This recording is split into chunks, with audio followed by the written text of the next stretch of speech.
Today, I'm hungry and I'm ready for change.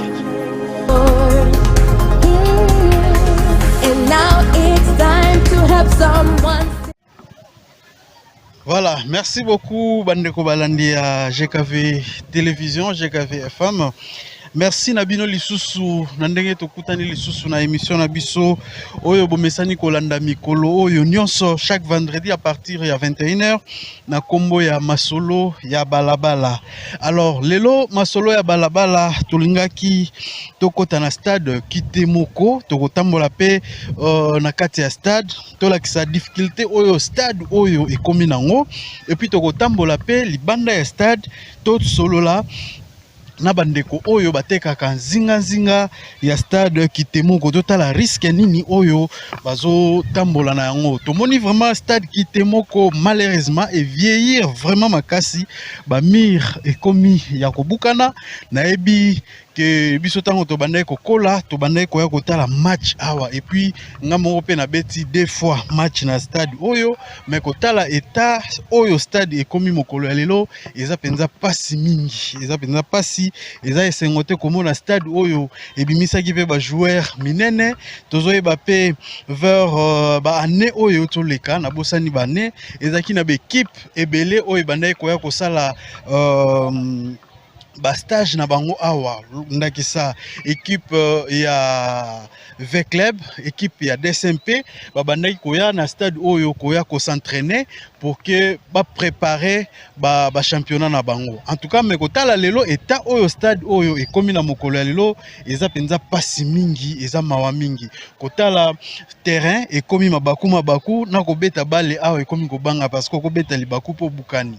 Pelouse ekomi ndambu parti oyo kaka ya na pelouse parti oyo nyonso eza na pelouse te et puis kotala degré matiti eboti na gradin en tout cas ezo sala pasi mingi vraiment nyonso oyo eza peut-être manque ya entretien mais toyebi ane moko eza na magazine moko to salaka na kala to salaki yango na ndeko Diekembo to salaki na ndeko Diekembo par rapport ya état ya stade oyo famille ezalaka d'accord pour que l'état congolais azwa yango mais il paraît bambongo moko bimaka pona bazwa stade oyo en tout cas toko sala effort to luka lisusu magazine wana totiela bino yango boyeba comment famille elobaka pona stade oyo mais kotala stade ndenge ezokende ekomi pasi et puis ekomi risque makasi parce que ba mire ekomi kolemba makasi mais tokotambola na Kermelov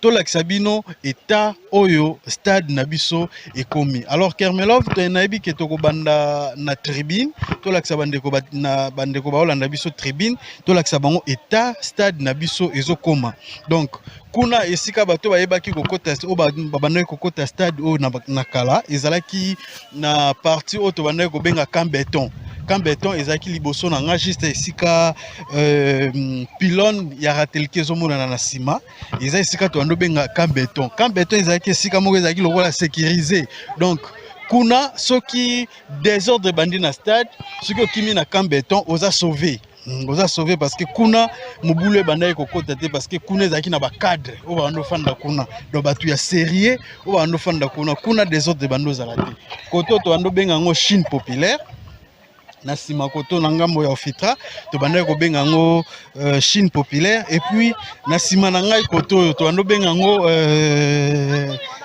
donc ezaki camp ya bilanga matebo bato bayebaki ba époque wana ezaki camp ya bilanga matebo et puis na ngambo oyo koto ezaki naître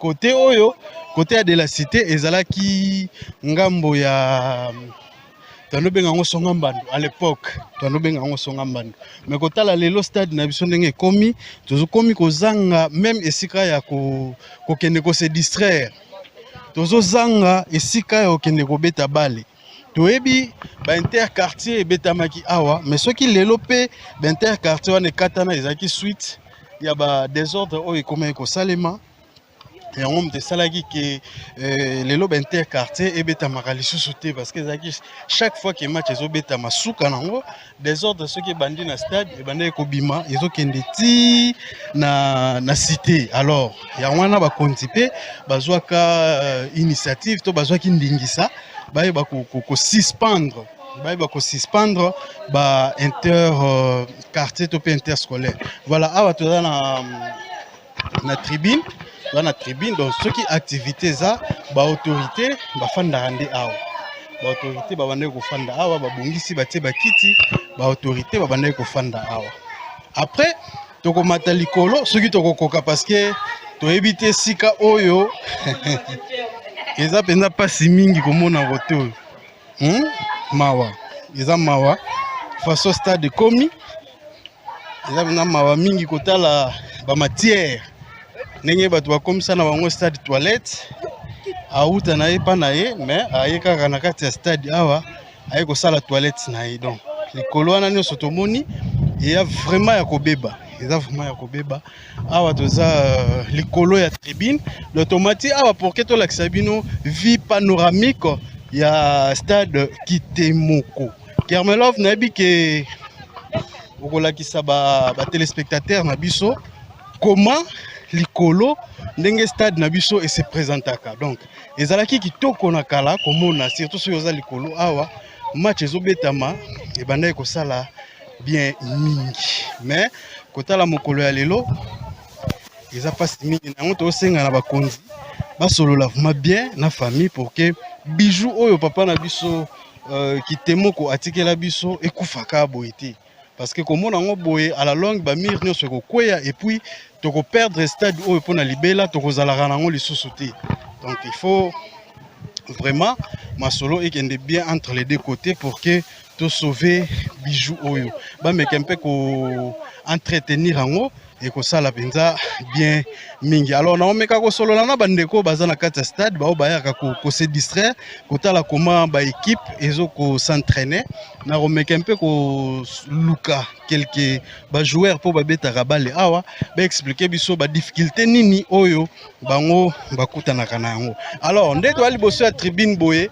koto oyo toza na Christ Roi bato bakendaka Christ Roi donc oyo bozomona oyo eza avenue Zatumwa oyo ekei ti paroisse ya Christ Roi et puis na mopanzi na nga to pe na gauche na ngai toza na paroisse Kimbangiste donc paroisse Kimbangiste yango na sima ya paroisse Kimbangiste bomona construction esalemi kuna eza bongo mpete wana eza na mpete esika nouvelle cité esika bandaku ezotongama vraiment ezosala biso bien mi komona soki oza likolo ya stade ozomona comment stade nzinga nango tozwi lokola mpete na kala ezalaki zamba lelo bandako etongama et puis dommage kaka ke soki Kermelov azomona bambonga na omona bomona koto oyo baoyo ezalaki ba vestiaire donc ba vestiaire ezalaki soki ba joueur bazwi mi-temps babandaki koya ko se reposer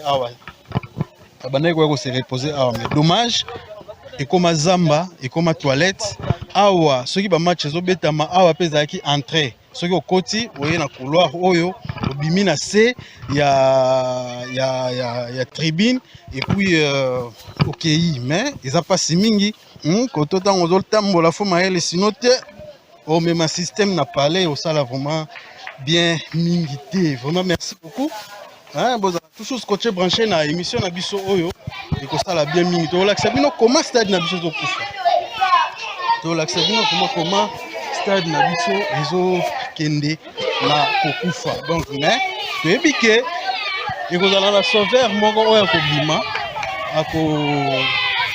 akobima oyo akolinga kosauve stade oyo po esala penza bien mingi mpa na biso bangunga parce que eza parmi babiloko oyo esalaka mbanzangungu ebengama mbanzangungu ntango toyebi ke papa na biso Andre Mbongo asala banzembo ya mbanzangungu totali ke stade oyo pe eyembama stade Kitemoko eyembama parce que ezalaki bijou oyo batutu ba territoire mosusu babandaki ko envier donc na yango ezosala vraiment pasi mingi komona ndenge stade na biso ezokende kaka na kobeba boye ezosala malamu mingi te surtout so otali bamire mpenza eza ya kobuka na makasi bamire eza ya kolemba makasi ezosala pasi komona stade surtout biso baoyo toyebaka stade oyo parce que ntango biso tozalaki bana mike na porte d'entrée wana liboso wana ezalaki na panneau moko ezalaki wana panneau publicitaire ya brasserie moko boye ezalaki ntango okoti stade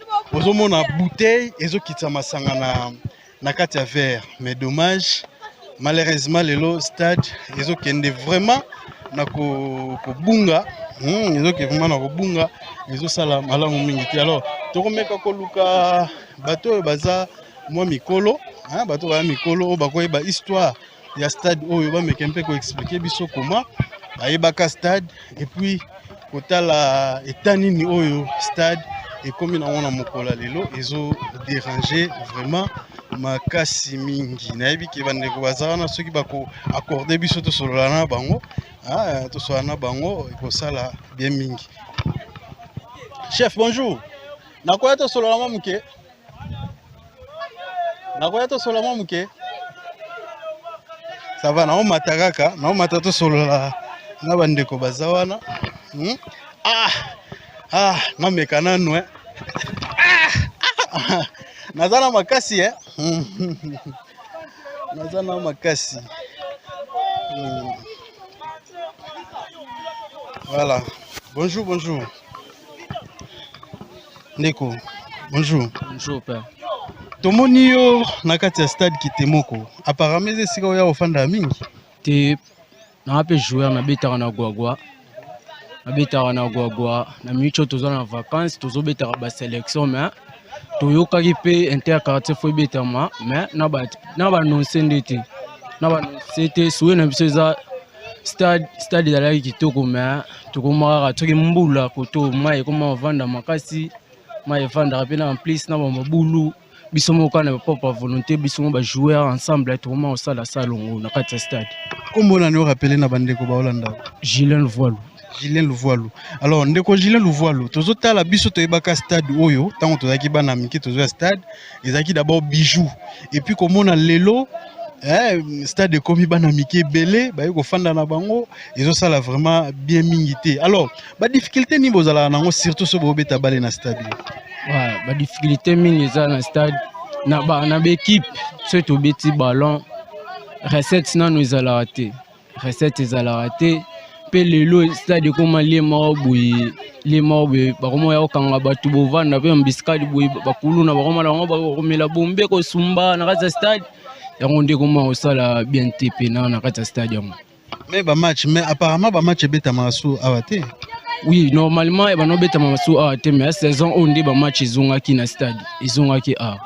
Est-ce que batu pe bazoyaka depuis ba match ezongaki batu pe bazoya ndenge zaki na kala? Bakomi pena ozonga ndenge siko stade pena ndenge championnat zonga batu bakomi pena ozonga tozozela nde saison ya 2026 oyo ndenge championnat zo démarrer toyebi makambo bien kozala siko tour nde. Alors difficulté nini boza nango surtout ceux qui bozobeta balle na terrain par rapport ya état terrain comme nango?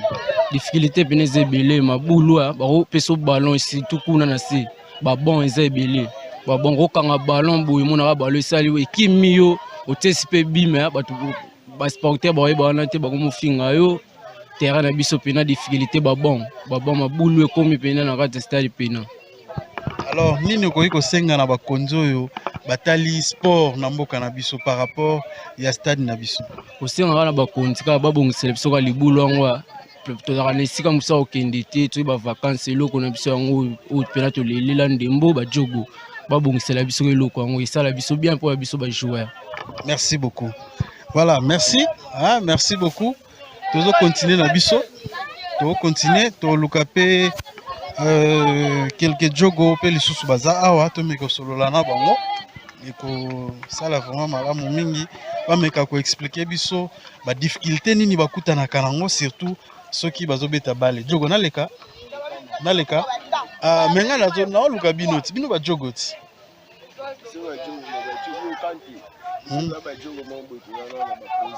Teza problème te obeta ape balle côté oti. Ah, obeta pe balle, lokolo obeta pe balle et ça la bien mingi. Kombo nani? Kadhafi Mouskape. Ah, toyeba pe Kadhafi ya série na biso, toyeba Kadhafi pa bano beta. Ah, il pas qui joueur. Alors, ndeko Kadhafi, expliquez biso nanu.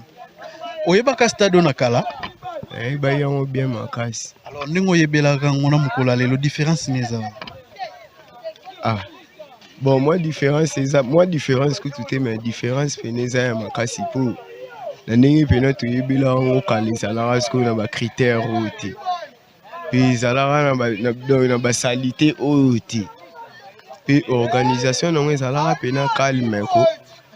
Kokota kutu stade biso ba na miketa wana kutu za na tantin. J'étais. Alors, difficulté nini bozala nango surtout so bobeta balle. Terrain. Ah, ba difficulté c'est belé makasi père. Donc ah ba joueur bango mo ba milukela na bango. Donc eza kutu tellement belé donc na ebi uté ya liboso so na rocha nini ya mibale so na rocha. Par rapport à terrain, yo mto beta balle na kati. Est-ce que terrain za nango praticable to bo force aka? Bon, terrain za la ba nini praticable mais na mi-temps à terrain ils sont praticables c'est quand même praticable mais tellement que il y a jogo toi mais ça n'année déjà na terrain où il y a un pega moyen robéter la moto ça la na mais ils a tout soit na moyen robéter la ta mukite et c'est nga pena fo ba biloko balandela pena makasi e kanga mabalandela pena terrain calme ne pena to mona wa ba matadi wana ba lumumba wana e comme na ba critères na po biso ne pena mte bundela biso j'étais. Alors nini osenga na bakonzo batali ndembo na mboka na biso nini okoki koloba na bango pona stade na biso? Bon elo wa liboso ezaka makambo ya soutenation batia pena po ba joueur na mboka oyo baza na donc balo eza nango mais siko bango bayebi siko critère ya ba joueur te donc ba joueur na mboka oyo baza utu na valeur te po jogo ya awa bima na valeur c'est des fois qui est libanda mais chez biso moko valeur ya joueur et bami pété puis toi na bato balare belé mais bazara utata na idée utu ya ko soutenir utata makambo ballon uti donc ba o pena bazara ba o ba ozala na idée wana to ba o bazara na ba idée wana faut ba luka ba tiango pe en pratique comme ça tout le monde a pe moi ba avantage mo boye que joueur a longo somba mi pa kimbala mo ne to mona rakia na kin joueur a longo kina kemi kilimbala moko kasi pe to photo za la bongo qui jouait pena longo ba ezile ke miki li basombeli ke pena miki school management school muki na maramba balo ezala pena na critère route makasi. Ça va, merci beaucoup totiki yo otala na ondenge bandeko bazoko s'entraîner ya bena ndeko moko alobaki photo solola naye masa nazoyepa na yo ti nazoyepa na yo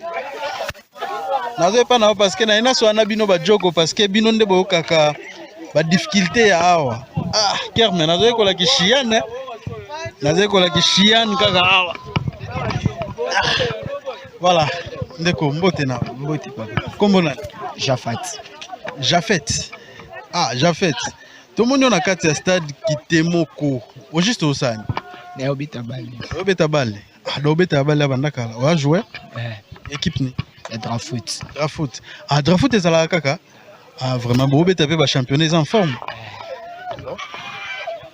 Jafet yo za joueur yom to tambolaka na stade oyo tango zobeta balle ba difficulté nini bokuta na nango so zobeta balle na terrain bon et comment na ba ne fait na wolo ba netine comment na ba bon ba tu o ba tia pelu ba tana ni pelouse ba tiango mabe fali ba sisa ngo terrain mobimba et au moins que na ba yara mo botu ko zo ballon place ana e de ndambango bato ba hotel abino ba yeba te ke terrain za mabe ba mona kaki mo pe so beta nzadi pe so passe pas beta nzadi ezala mais ba stade ganga ka mais yo est-ce que senga bolimbis neni yo akata terrain parce que ba sportes ba finga kaka tango na terrain bazo ba difficulté te alors nini bokoki ko senga na bakonzi o batali mambo ndembo na mboka na biso likanisi na bango ekoki kozala nini pona stade oyo ba soutenir biso donc sa terrain ils ont des grands terrains. Bon, c'est ce terrain. On a comme central à Mobimba. À part un matadi, terrain où tout ce qui est grave, ils ont un banzangou. Va soutenir Bissou, bon, ça terrain. Et servir Bissou. Et servir peu Bambo comme Soussouba ou Beta à Bissou. Merci beaucoup Ndeko Jafet. Biso pe to na Jafet moko na GKV. En tout cas to sepelo. Eh bien. Ah voilà. Merci beaucoup. Tozo continuer na Kermelov. Tozo continuer au Tambola, to la Sabino ba parti ya stade Kitemoko oyo e bukani. En tout cas, senga na bakonzi basunga biso penza. Basunga stade oyo ekosala bien mingi parce que so tali stade oyo na kala à part stade oyo Lumumba basali ya Matadi ezaki na stade moko te oyo kokanaki na stade Kitemoko soki ozwi de Kasangulu à Mwanda batutu bayebi masolo ya stade oyo koma stade Kitemoko esali ba joueur koma stade Kitemoko etombolaki Mbanzangungu mais kotala bijou oyo papa na biso Kitemoko asala ba dépense na ye pour que bangungwa basepela surtout na mambo etali bale mais kotala boye dommage lelo état ya stade oyo soki totali poto oyo eza na bras moko ezalaka awa esika batiaka filet mais kotala lelo bras oyo eza lisusu te bras oyo eza susu te. Donc, on a été sur le bâtiment filé, bah retient au comment.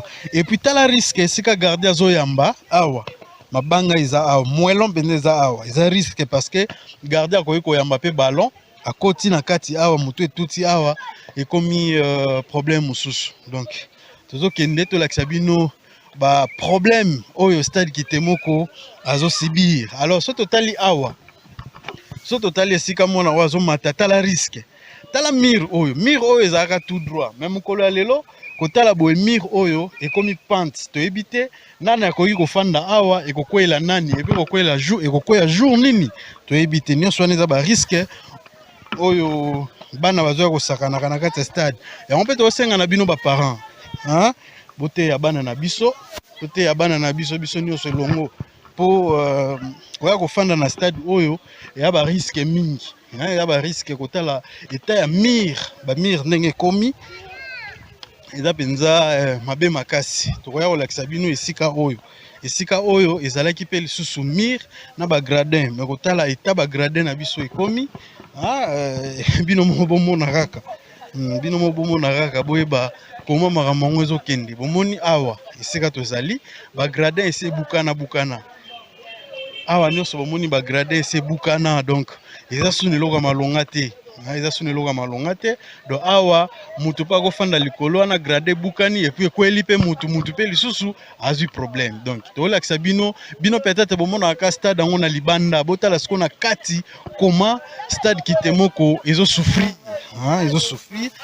Kerme to kende na biso Kerme landangai na lakisa lisusu bisika mususu eza vraiment danger eza vraiment danger surtout même na bateau batongi nzinga ya stade Kitemoko même bateau batongi bafandaka nzinga ya stade Kitemoko botala ba risque oyo bazo vanda nango ba risque oyo bazo fanda nango to lakisa bino yango en tout cas eza pasi eza vraiment pasi to lakisa bino koma ba mur oyo ekomi ba mur oyo eza lisusu na vie mulaite to ebite ekokweyaka mukolo nini donc nzambe kaka abatelaka tozokende yo fandaka wapi bino bofandaka wapi na Luidi donc awa ekoma terrain na place na bino osakana donc awa neti awa Kermelov mata on déjà mur oyo na se awa eza déjà koliama ezoliama déjà donc mur oyo eza susu na sécurité ya makasi te tozwi awa bomoni oyo fente moko monene pe salimi awa toyebi te ekokwea na boye to ekokwea na ndenga libanda soki ekokwea na ndenga libanda na nsima ya ba mur oyo ya na bandako ya na se parce que soza libanda omona vraiment que stade ya likolo mire ya likolo tozotambola nyonso komona esi eliami bamire nyonso ya bamire moko esi eliami ya bamire esi eliami donc mawa mingi. Voilà, tokomi awa tolakisa bino risque oyo eza awa. Totelemi awa bomoni mire oyo eza kotoboka. Mire oyo etoboki na se kuna tozomona ya na sieri oyo eza kuna bazo kata mabaya et puis botala koma mire oyo esali risque nini oyo mire oyo eza nango et puis na bana oyo bazo kosakanaka awa vraiment eza pasi mingi ya pasi.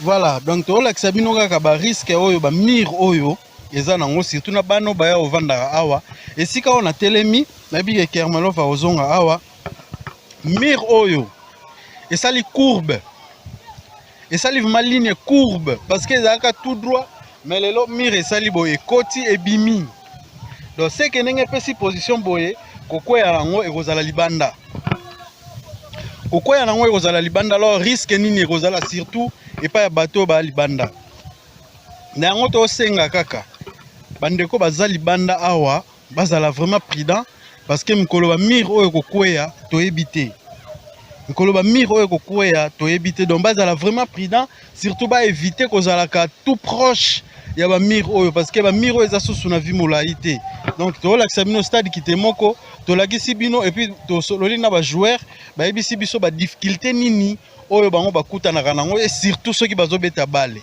kote botala zamba ndenge komi tokokota pe chasse tozwi pe bantilope et puis Kerma koti chasse azwi pe mo système na ye azwi ma nyama na ye et puis amemi ye pe alambi allié awuzwi nyama ngo apika na kati ya stade awa tolingaki tosolola na mutu moko oyo pe babandaka ba travaux ya réhabilitation ya stade oyo maître Chéribin Tamba mais malheureusement vie à temps et puis tomeka ko localiser apparemment ça sur place parce que téléphone na e il est qui lisusu te donc na yende tolingaki to solo là surtout par rapport ya makambo oyo etali réhabilitation ya stade Kitemoko parce que toyebi avant élection il y a année 2019 ba élection année 2019 stade oyo eza balonaka ba pelouse balonaka pelouse pour que ba mekempe ko réhabiliter terrain mais malheureusement stade wana pelouse wana campagne ya chef de l'état tango ayaki président ayaka na stade oyo pelouse bato tellement bazalaki vraiment ebele pelouse baniataka mais il paraît ndenge toyoka que bafutaka mbongo bafutaka mbongo par rapport ndenge pelouse ebebaka mais il paraît mbongo wana ezwaka mapapu ekendaka toyebi te ekende pa ya nani moto azwa nani moto abimaka responsable. Malheureusement tonga tosolola na maître Chéribin mais malheureusement maître Chéribin toza na été mais c'est que tozoye na mikolo oyo ezali koya pour que amekempe ko éclaircir biso par rapport pelouse oyo pelouse to monaka esquisse ba réhabilitaka déjà ba porte ba réhabilitaka déjà ba porte ya stade Kitemoko parce que ba porte wana pe zalaka susu te même porte oyo tozo bimela wana porte wana ezalaka lisusu te tomonaki bato ba réhabiliter ba porte basali pelouse mais malheureusement pelouse tango ebebi ti lelo toyebaka te soki papa bonjour tokosolola muke. Ah ok, merci beaucoup, merci. Kerma, tobima na biso, tobima na stade, tolakisa bato kaka libanda ya stade parce que tobima la côté ya IST. IST donc côté de la cité to bimelande wana to lakisa bino kaka comment bijou na biso o to bengi na kombo ya style kitemoko ezokende kaka nako bunga nako kufa parce que bukani il noir et comme partout toilette et comme partout pas si penza mingi comme na kati ya stade. Bonjour. Voilà, vous avez déjà le bandé stade kitemoko. Donc, ils apportent, tu as combien d'entrées à la carte? Tu as Awa, tu as le bossoir de la cité, tu as na Simakota Kimbangiste, tu as na porte d'entrée mon côté à Ofitra. Donc, Awa, tu bimeli Awa pour que tu l'axabino, libanda nango, ndenge zali donc. Baoyo ba ebimba nzango ngote, ceux qui kiti boy, olandi béton, au kende ti na parking. Et puis boy ceux qui ont mati ok directement la porte d'entrée il y a hôpital de la cité. Alors to komeka mpe kotuna kosolola na bandeko ba oteka awa hein to meka kosolola pe na bango e kosala bien mingi ndeko. Bonjour, fallait na solola na yo fallait na solola na solola na muke ndeko mbote. Oui mbote Biso toza GKV na émission na biso masolo balabala. Et l'autre, on a quitté aux alangambo stade, to meka mpe ko solo la pena bino, to meka otuna bino nanu, ndenge boteka kaboye. Est-ce que ba mir oyo na kati boye bindenge za? Bon, en vrai dire nde toteka kaboye ba mir ango to ebite ndenge za to koloba. Parce que toza en dehors ya koyeba construction nango et comme déjà et poli to ezana no efficacité nango en tout cas to yebite. Mais toza ka wana pona koteka. Merci beaucoup Zana pour notre teka. Maintenant, nous signalé déjà que ne boteka bozo parcourir grand danger parce que biso to na kati to tali ba ita ba mir o le zaboye. Il faut bomilengele parce que mkolo mir o ekoko ya to ebité. Alors ngai na rosenga na bino na ebité soki le kande ni koto bofutela. Oui to futaka. Futa bana. To futa na bana kitemoko. Na bana kitemoko. Bon mo batia bino. Oui oui. Oui, oui. Ils ont une négociation, ils ont fait de chaque fin du mois, bayaka, de solo par rapport à la caution on peut ça. Faut milengele parce que nous autres alaka moko po isika oyo ya na malamu te. Donc prochainement so mone sika musuzu okoyi koza na sécurité, vaut mieux okende sika na oleki ozala isika oyo sabe na malamu te. Kombo nani? Francis. Ça va biso to leki na biso cop malamu. Voilà, merci beaucoup. Totambola pe total liboso awa.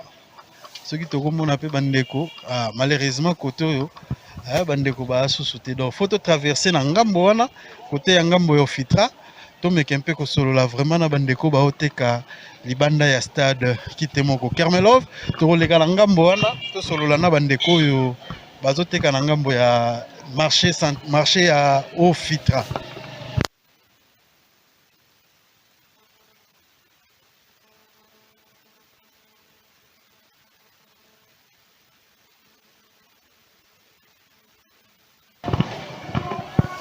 Tokomi na ngambo ya wenze ya ofitra. Tokomi na ngambo ya wenze ofitra. Torolakisa bino ba mir libanda ndenge zali et puis ndenge bandeko bazoteka libanda ya mir ya stade. Mopanzi wana tomoni ba cabine etondi wana.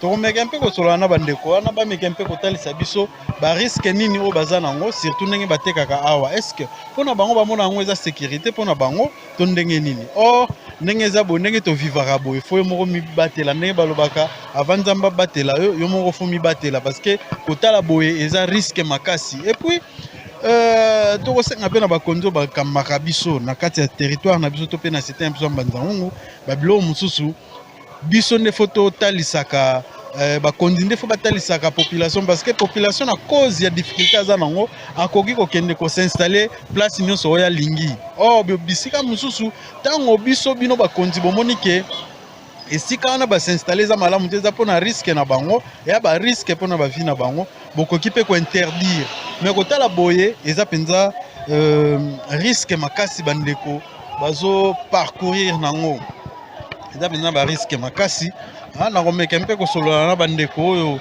baza nzinga oyo bazoteka juste na ba mire ya stade boye totala ba risque nini oyo bango baya nango. Chef bonjour, na osolola na moko na bino chef moi lisolo mukera Tete opesa mbongo tete osolola kaka.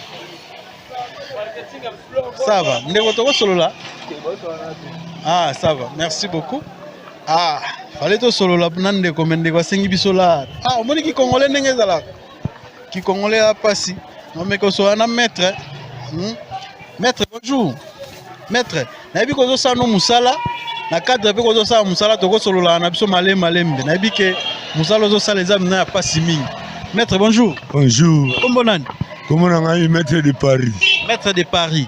Au sali combien de temps ah? Moi déjà on est dans sala pour garage yo. Donc il déjà une année dans ndambu. Une année dans ndambu ka isika o. Ndambu ne sika o ko musala o na yeko lelango ah tena yaka na ngo ya. Tina yaka na ngo na yeko kutaba espace za na ngo vide. Tellement musala za na mutu yango pe na constata ki keta. Na bi misa domaine na nga bisika na zali. O eza terrain na nga mabele na nga garage na yango yo. O petit na nga to zala kana ya. En tout cas, maître to sepeli ndengo ya mibiso. Ah ndengo ya mibiso sika na musala kutu to déranger parce que ça musala mais pesa biso ka minute amuke. Siko ndengo salaka awa boye. Au futela. Ah to futela ka pa bana kitemo ko bayaka ko zambongo. Au futela ah to sepeli parce que ils peka bongo parce que za terrain na bango il faut moi mike bimaka. Mais maître, ozomona te que ndenge o s'exposa awa, o s'installa awa na sima to pe na se ya mur ya stade. Est-ce que moi, on a des risques pour nous? Des risques, mais là pour le moment, de ce soit là pour l'entendre pour nous. T'as là plus que ça les athées. Mais il faut penser peut-être ATP à cela qui a Apex déjà qui était. À ce qu'on pense abattoir, mais tu connais pas quand tu es seul là. C'est pas que l'accès c'est comme si tu es seul là. Parfois tu connais tes mélanges, mais tu es long en abyssal. Ah, tu es long en abyssal. Quand on a souhaité n'angeza que oluke sika mususu parce que kofanda na se ya mur oyo biso to uti na kati ya stade totali comment mur oyo ekomi eza penza pasi parce que kotala ngo libanda boye libanda apparemment eza nanu bien mais na kati nango mur eza ma robeba makasi donc biso souhaité na biso surtout nga souhaité nange kozala ke omilengele parce que banda na ope ba ozana na posa na yo ah oluka déjà te sika mususu batu pe ba omesana na sika ndenge za boye mur stade eza nango na makasi par rapport mais c'est de prévenir que un jour danger goya. Oui, ça déjà danger. Tout ça quand ça danger bien. Oui, ça n'a qu'une ambo que ça n'a pas danger. Surtout tout ça vivre quand danger donc danger se continue à faire. Calme ça non. Ça va, merci beaucoup. Le rôle moi webi que danger zali. Merci. C'est bon maître Moussala Malam.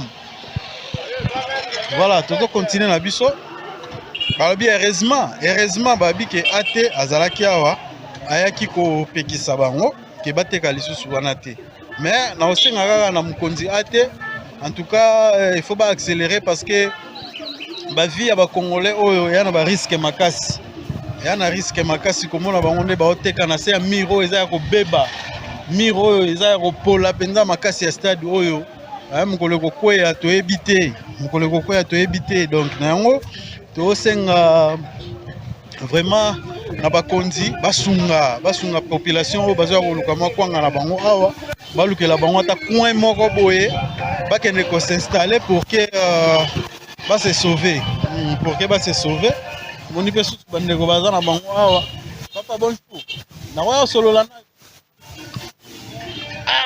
bonjour papa bonjour kombo na batatu papa batatu ozo sani bon awa na ye kana pa vie po vie azala awa zata zana déplacement ya unga na ye awa mais oyaka pe mingi koto tozalaka awa siko awa bino bo bakolo place biso awa bakolo ligalo bakolo ligalo esali combien de temps depuis bota ligalo awa presque 3 mois déjà de ça là ba 3 mois mais ba activité na bino lekana nango bien activité ntuke lekana nango bien alors papa batatu place on est boteka bo futelaka place on est za bo to futela ngo bo futela ngo pa ya bana ya papa Kitemoko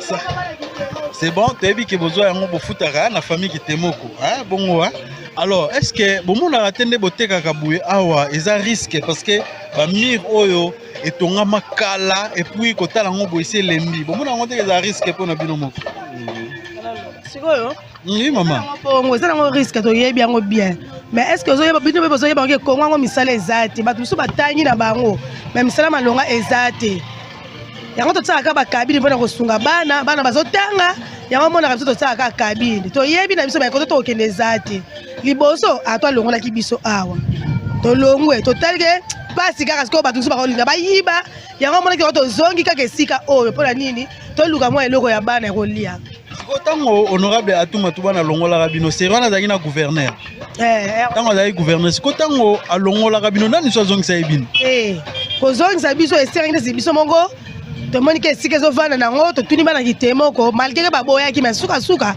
baye kondima nde kozonga tozongaki yango oyo mais est ce que bomona risque te tozomona na biso risque yango eza me nzambe abatela biso kaka mpona nini tosala bongo tolalaka awa te toyaka kaka toteki toke soki mpe mbula ezalaka nango mpe mpenza te tozalaka awa te tokimaka na biso soki mbula esili bongo nde tokozonga oyebi ke nzambe aloba avant abatela yo mo mpe omibatela wana nayebi en tout cas nga na osenga na bino nayebi ke eza pasi eloko ezosala boye eza pasi ezali mutu na mutu ifo aluka moyen ya kovivre mais nga na osenga bino conseil nga na opesa bino soki bomoni esika mosusu bodégage esika oyo parce que biso touti na kati ya stade totali bamire oyo façon ekomi toyebi te ekokwea mokolo nini ekokwea na ngambo nini oyo biso toya na posa na yo tomonanaka boye ekosala bien mingi wana benza eza nango bongo mais ata mwa mosala mosusu batielaki biso ata mwa basava moko ata bagene basala peut-être ezonga tosungama na biso soki boye pasi kolia ya pasi nanu soki oteki boye te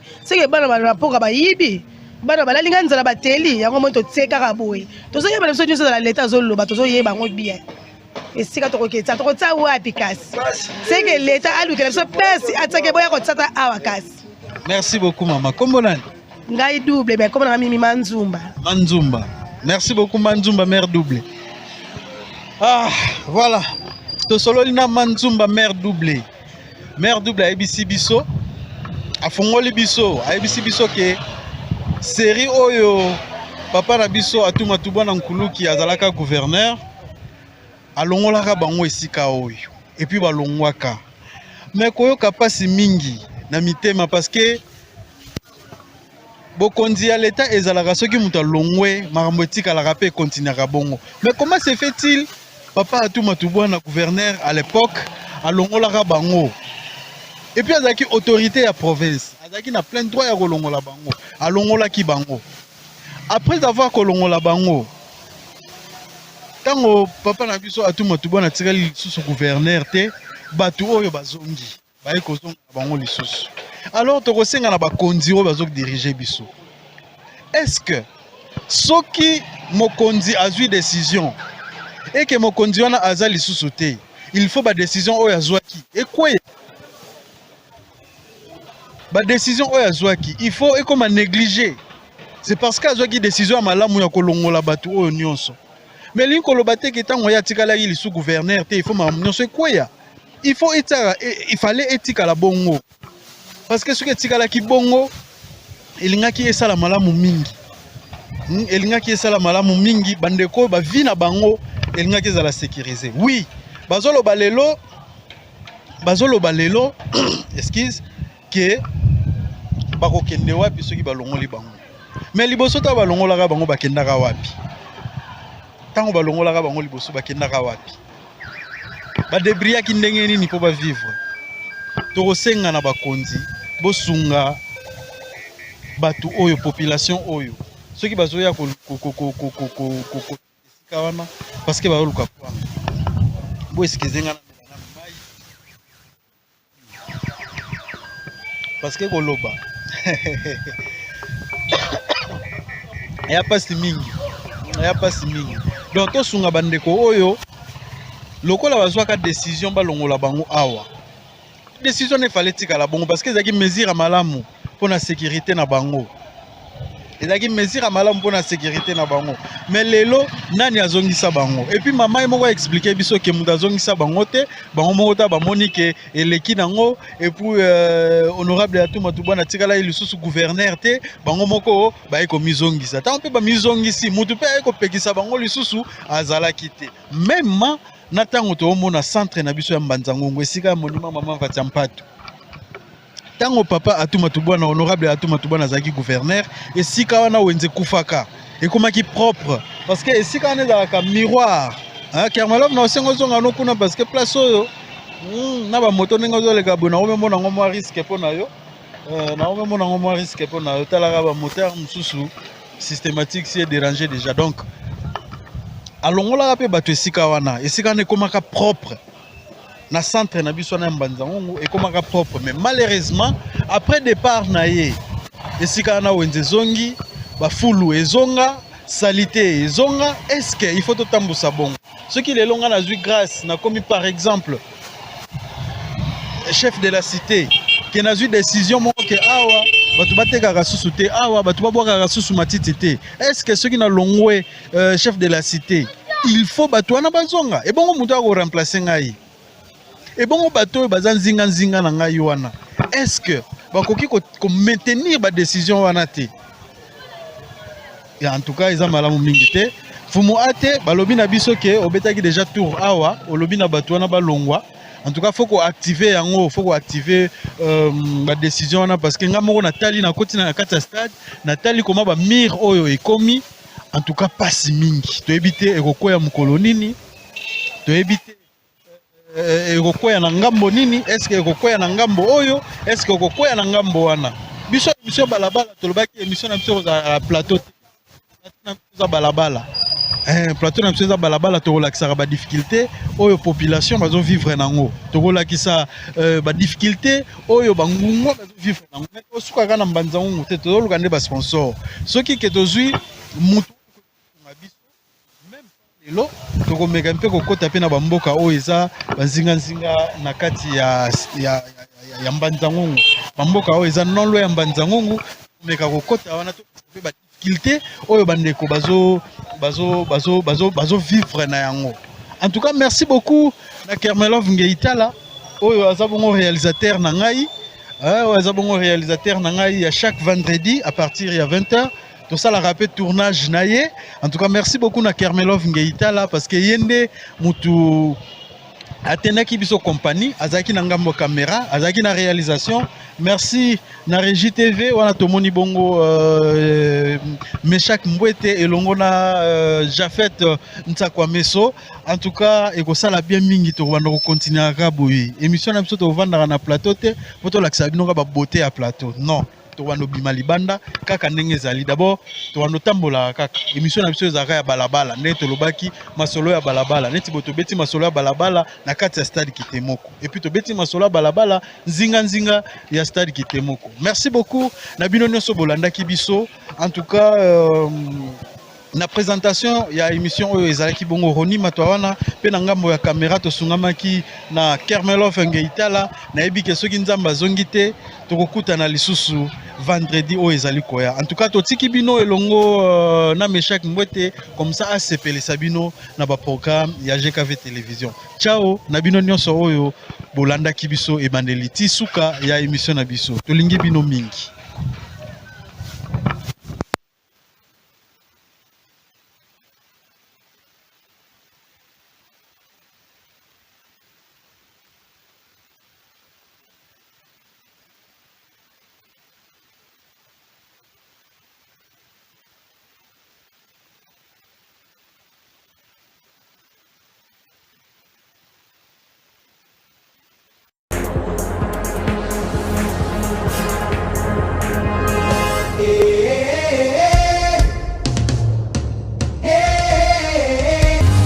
Today, I'm hungry and I'm ready for change.